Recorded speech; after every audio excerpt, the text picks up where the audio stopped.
Welcome back. Now, legendary BBC broadcaster Nigel Rees has become something of an institution himself after presenting his Radio 4 show, quote unquote, for an incredible 46 years.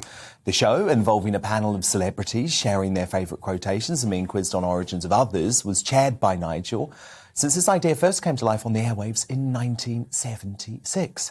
Its astonishing 506 episodes, which entertained big-name guests like Sir David Attenborough and Dame Judi Dench, were largely cast by Nigel, but as political correctness became paramount at the Beeb, so too the pressure grew for his show to fall in line with their diversity drive. Now, Nigel felt aggrieved that his panellists were being chosen simply to tick boxes, which he found patronising to the guests, who obviously knew they were just there to tick that box.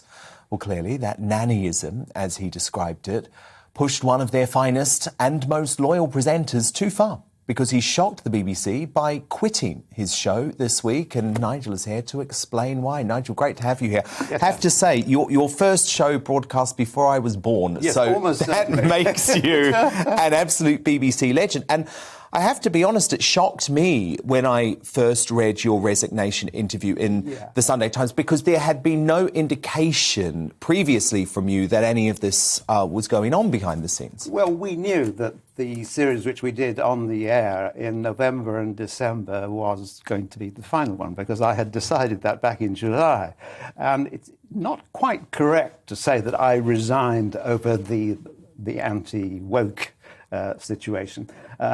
I really thought that it was time to end the show, because we just recorded our 500th show, which is quite a landmark. Yeah.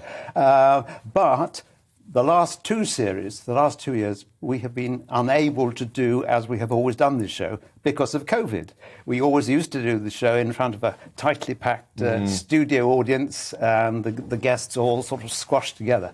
And we were unable to do that. The first series, or the penultimate series, we had to do remotely from our homes, which is not the same as doing it in front of an audience.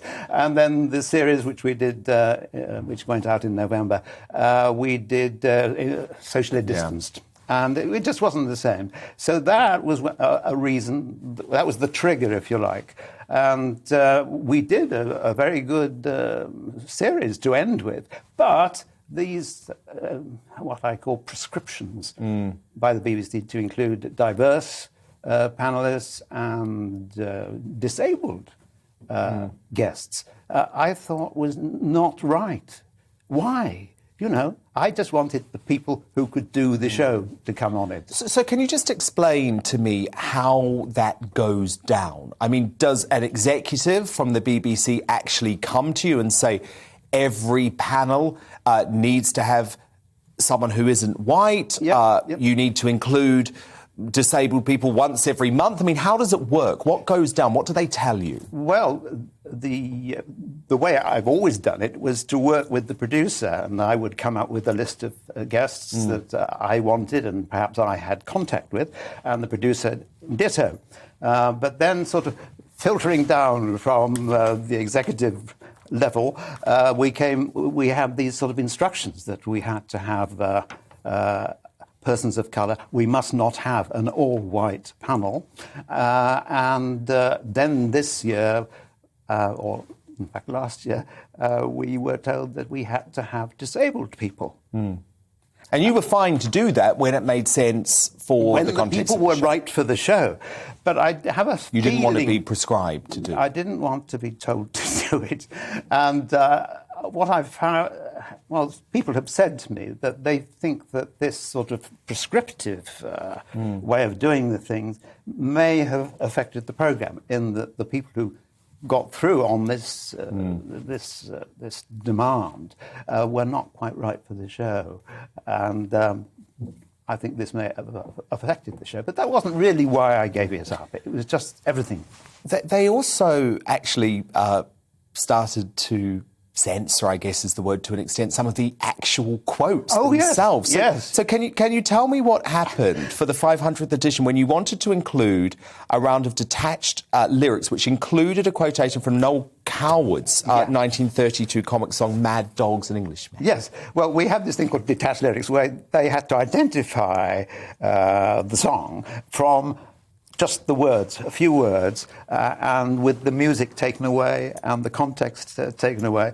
And so I wanted to include the lyrics, "In Bengal, to move at all is seldom, if ever, done. But mad dogs and Englishmen go out in bits." And I was told, no, we don't want you to use that song. Why? Because it reflects colonial attitudes.